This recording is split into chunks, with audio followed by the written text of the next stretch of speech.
Hey guys, and welcome back. Long time, no videos.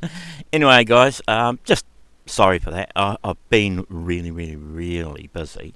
I had my dad over from Aussie for just over a week, and I didn't have to because I don't work. I took him away to see his sisters and that up north, and he hadn't seen a couple of people in over 40 years. So I thought it'd be nice and for him, and we had some good time away and good time to catch up on things.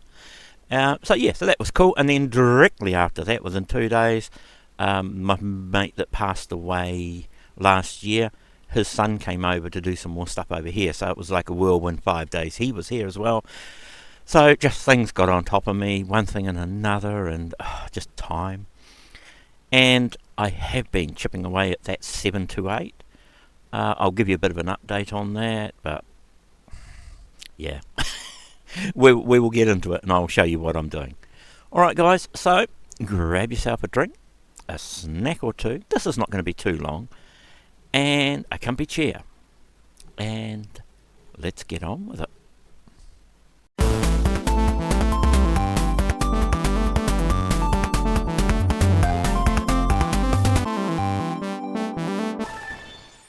Hey guys, as I said, I have been busy. As you can see by the desk with everything on it, I have just about replaced every IC in this machine. And I've only just gotten this lot in. I just got in a whole pile of ICs from overseas. And when I buy them, they're not expensive, so I buy 10 of each. And there's a lot I didn't have, or I had run out from my sets. These are all the ones I've replaced. Out of my sets I've sort of run out of. So I thought, well, I'll go this way and order in a bulk lot. And I had all the in-betweeners I was missing as well as the ones I'd run out of. So it's expensive when you do it. But the thing is, if you do it at 10s, then you're not going to run out. Whereas I only had 1s and 2s. I have a lot of others over in boxes over on the bench over there of more obscure chips and that. But I am going to do a big list up, and I will probably have a list somewhere, whether it's on my forum thing on YouTube, my groups thing on there. I'll have a list of what I got. So if anybody's looking for some obscure ICs, they can get in contact with me. I do have some really old stuff that's not available anymore as well, and I'll be listing that up on there because I have like 30 of them, and it's like I'm not going to use these.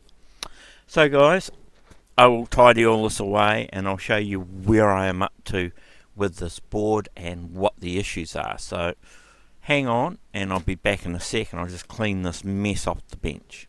Alright, see you soon. Okay guys, so here we are, and I don't know if you can see on the board, but I have socketed a lot of ICs.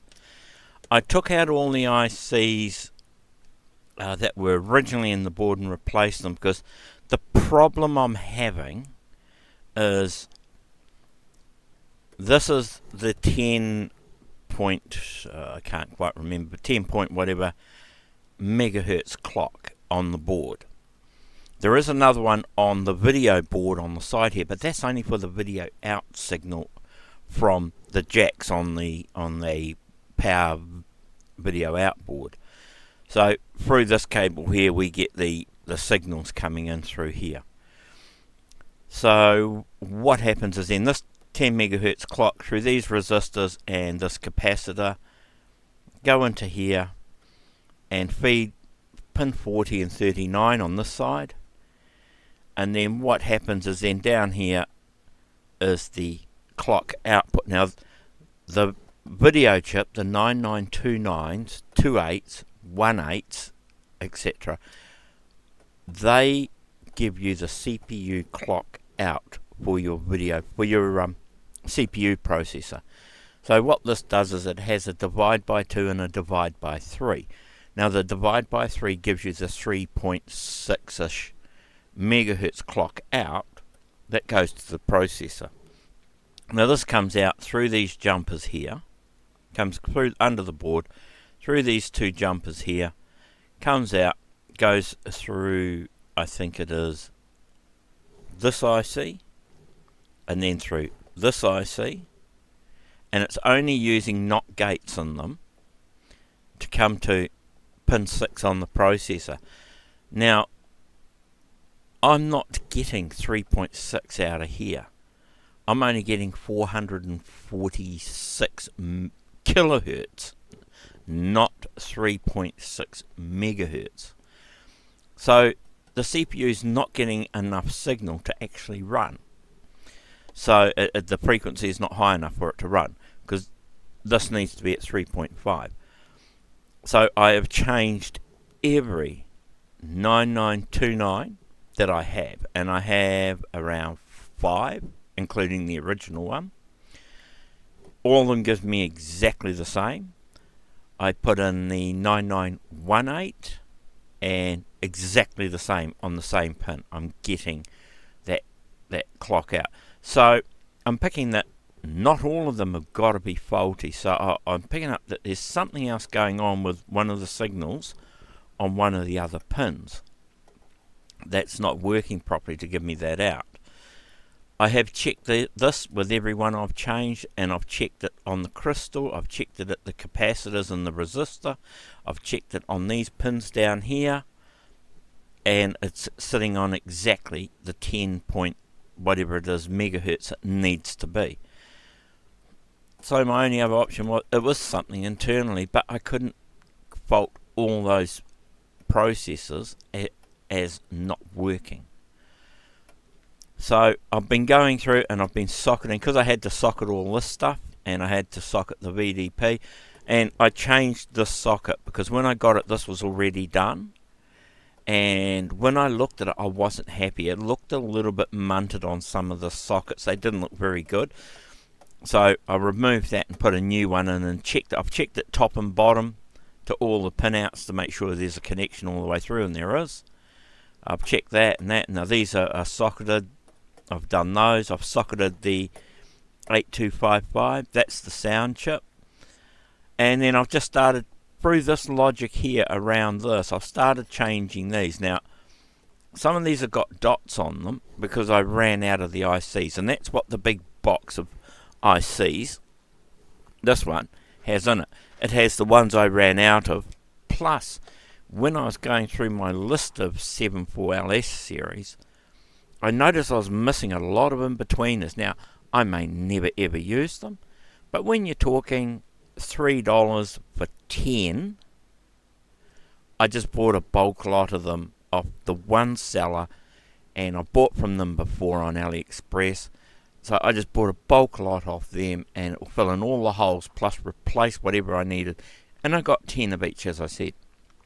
For that price, it's a no-brainer. And I think there was something like 32 or 34 values I ended up getting. There were a couple of odd ones that I need for this board up here, but I got those anyway, and they were a special one-off, so I got 5 each of those, and they're only really used on these sorts of boards, not on anything else. So, but if I need any more, I can get some. You just can't leave me alone, can you? Sorry about that, guys. The boss decided to turn up. So anyway, that's the issue I'm having, and so I thought, well, those three are of not much interest because they only control the cassette port and the printer port and maybe the joysticks, which I'm not having an issue with. It's not firing up. So these three over here are for the cartridge and expansion ports. So those three I'm not too worried about either. But I am going to change them all because with the voltage going through this, I can't tell you what's been killed and what hasn't. So this is why I'm slowly going through and replacing everything. I've replaced all the electrolytics. The only other thing are these transistors, but these are all hanging around this section over the back by the cassette, printer port and joystick ports. So I don't think they are part of it. Both sides of that crystal are fine.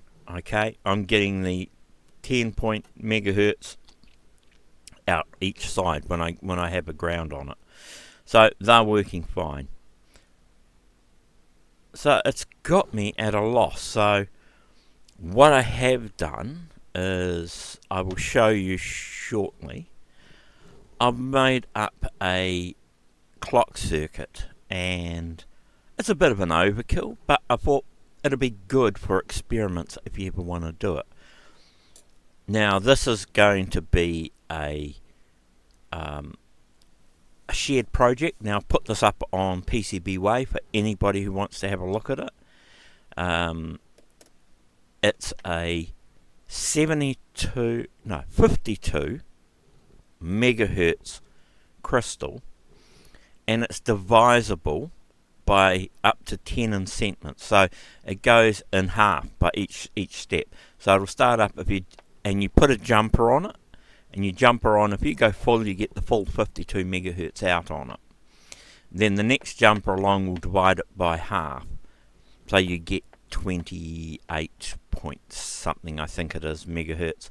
And then if the next one along, you divide it again, and in the middle it gives me 5.6 megahertz, 3.6 megahertz, which is what I need to inject on here. Because what I'm going to do is take this out, I've got another socket I'm going to pop into here.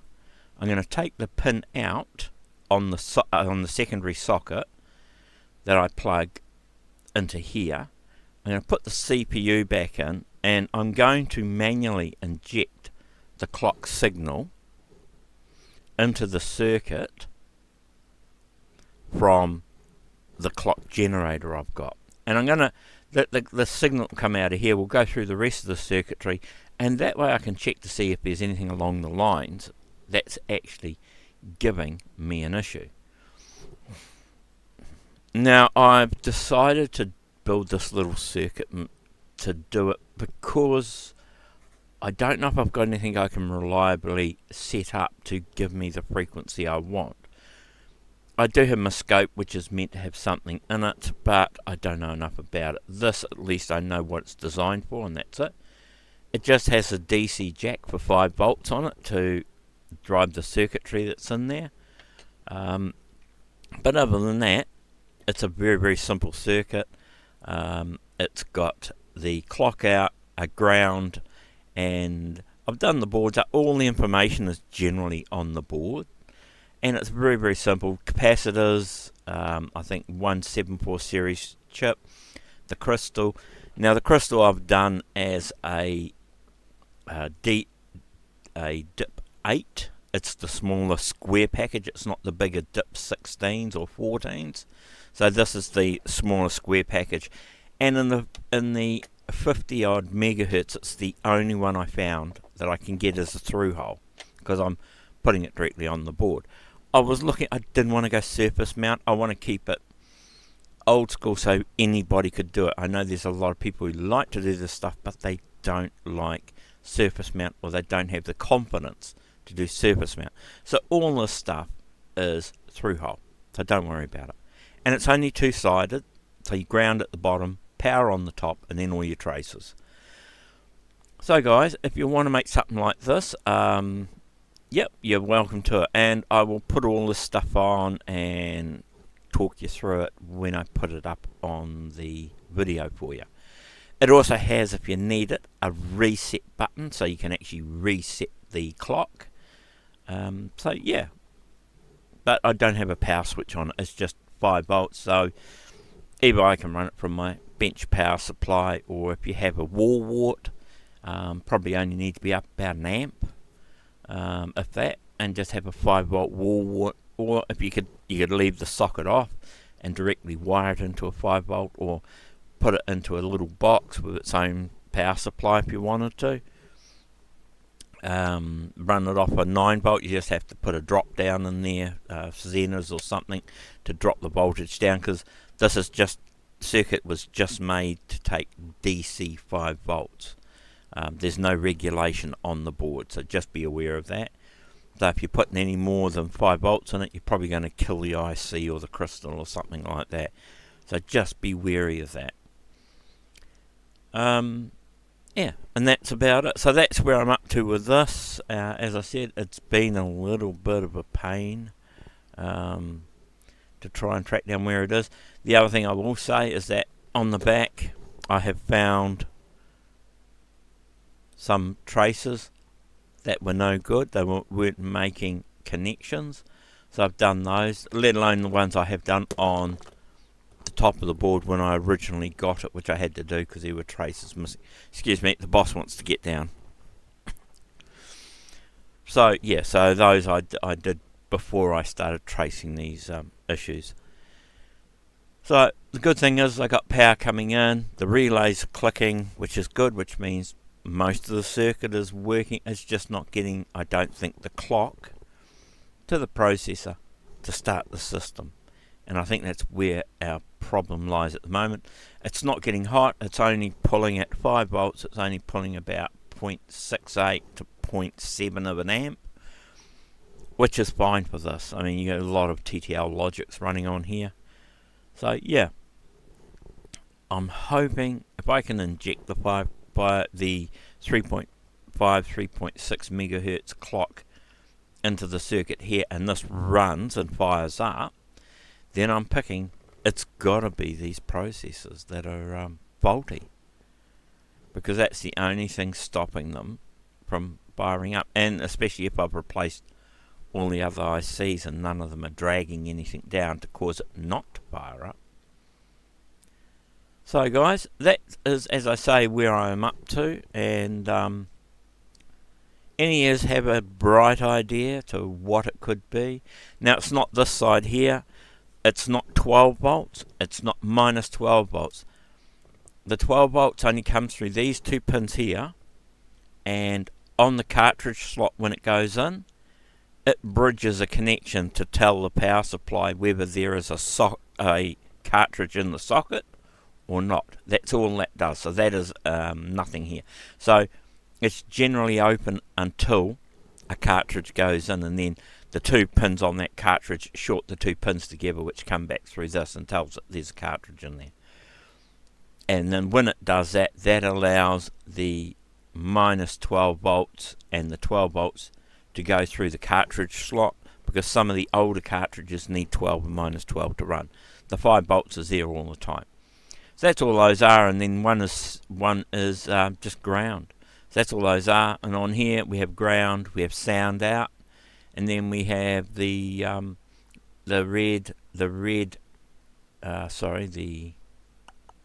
yellow, blue, and I think the red and yellow. There's 3 colour signals that come out of this that go through that, and that goes to the video board and goes out. So there's nothing coming in to do with a clock on this. Okay, so that's what I'm saying. Everything's on here that's causing me an issue. Failing it, if I can't get it to work, I can try and find a machine that's working fine. And I might actually even pull out my TN-VDP HDMI unit, and if I can't get it to work, plug it in here, because that is self-contained with clocks and everything, and put that in and see if that works. And if no, that would be no good. I can't do that because it's not putting the clock back into here. No, I might have to have a look through one of my other machines and find if I've got a 9929 and the machine's working fine. I'll pop it in here and see if it runs. And if it still does the same thing, it's gonna tell me there's something going on here. Alright guys, so I will now pass you over and show you all the other bits to do with this clock generator I've built. And if you're interested, as I say, you can jump onto PCB Way and just have a look for the circuit name, which I'll show you on the screen shortly. Alrighty, be back shortly.